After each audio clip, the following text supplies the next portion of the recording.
glass. How she closes her gap-toothed smile, tightens the black feathered wrap, and looks back over her shoulder at the mirror. She is frowning now, a terrible frown, and her face is grave. What is she saying? Her lips are moving, but the words remain unheard. Perhaps she does not want to disturb her mother in the next-door room, or perhaps she wants to savour the words like this, keeping them within her lips, because they mesmerise her so. Every day, at just this time, she comes to her room and performs in front of the mirror, because 2 weeks from now, she has an audition.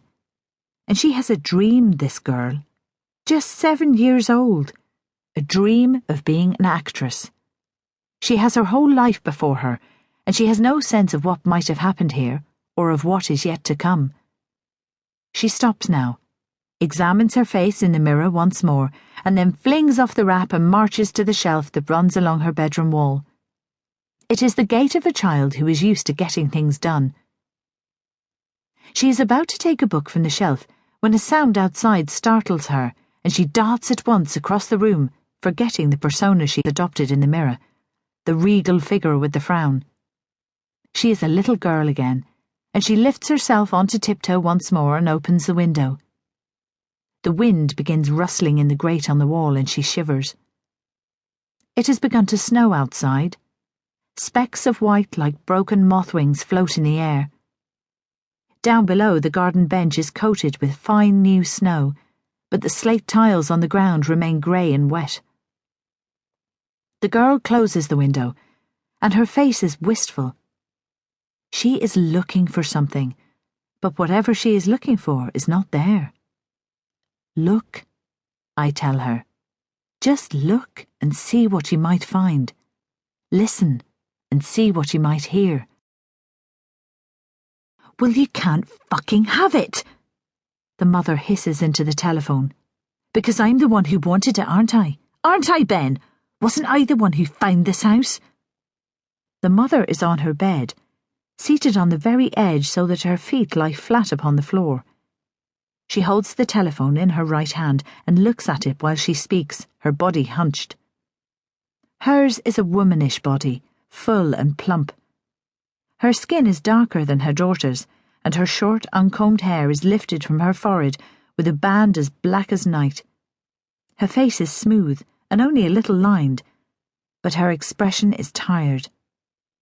Ben, she says, shifting slightly on the bed, trying to change the pitch of her voice. Be reasonable.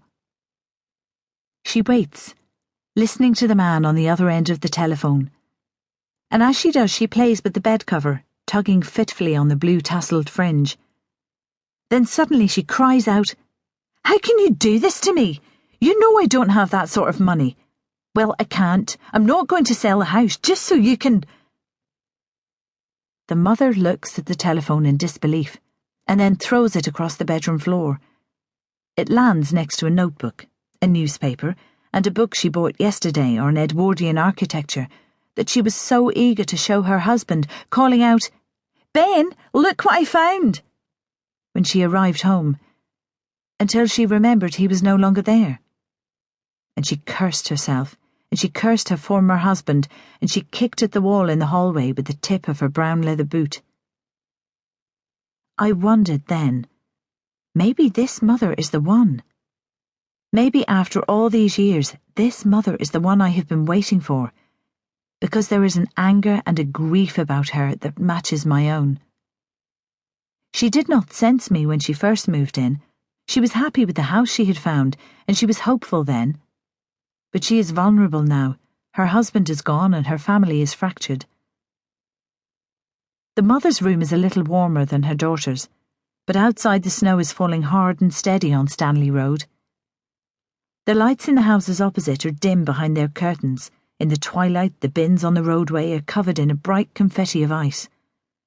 People hurry down the short terraced road towards the light and bustle of Holloway Road, where they will catch a bus or the overground into the City of London, or stop a while at the Crown to take a drink and warm themselves.